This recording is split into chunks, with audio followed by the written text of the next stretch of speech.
জাতীয় দলের off spinner Naim হাসানকে হয়রানি ও মারধরের অভিযোগে 2 পুলিশ সদস্যকে প্রত্যাহার ও একজনকে আটক করার পাশাপাশি 3 সদস্যের তদন্ত কমিটি গঠন করেছে চট্টগ্রাম মেট্রোপলিটন পুলিশ। পুলিশের অপেশাদার আচরণে ক্ষুব্ধ নাঈমের পরিবার, বিসিবি ও ক্রিকেটাররাও প্রতিবাদে সরব।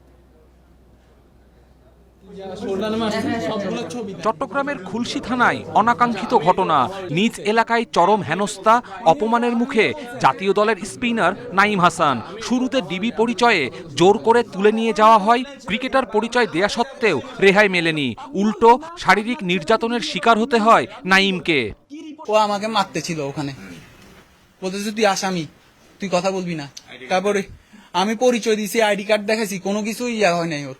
ও আমার ব্যাগ ট্যাগ নিছে, এখানে আনছে, এসে বলতেছে স্যার আনছি। তো আমি দাঁড়াইছি, তো ওসি আমাকে বলতেছে চোখ নিচে নামাই কথা বল।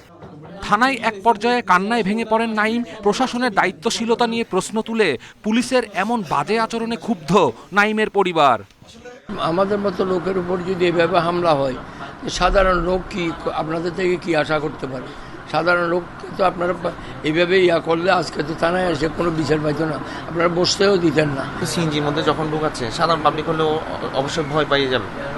তখন এটা তো অন্য কিছু হতে পারতো। পুলিশের গাড়িতে না তুলে ওকে সিএনজিতে তোলার কারণটা কি?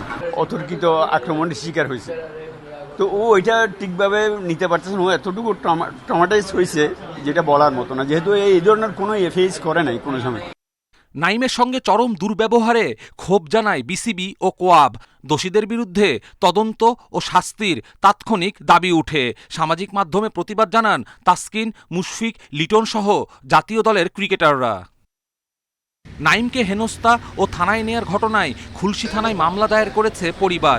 এরই মধ্যে একজন আটক ও 2 পুলিশ সদস্যকে প্রত্যাহার করেছে সিএমপি। পুলিশ সদস্যদের মধ্যে যারা দায়ী আছে তাদের বিরুদ্ধে যথোপযুক্ত ব্যবস্থা নেওয়া হবে এবং অলরেডি আমরা 2 জনকে সাসপেন্ড করেছি, সাময়িক বরখাস্ত করেছি। শুধু সাময়িক বরখাস্ত নয়, এটার জন্য এটা সর্বোচ্চ শাস্তি নিশ্চিত করা হবে, বিভাগীয় ব্যবস্থা নিশ্চিত করা হবে। ধরুন যদি আনপ্রফেশনাল কোনো ঘটনা ঘটে, আমাদের দায়িত্ব আছে এটা ইনকোয়ারি করার, এবং ইনকোয়ারি করে আমরা দেখি। নাঈমের ঘটনায় 3 সদস্যের কমিটি গঠন করেছে সিএমপি। প্রতিবেদন জমা দিতে হবে 7 দিনের মধ্যে। কপিল পাল, ইন্ডিপেন্ডেন্ট নিউজ।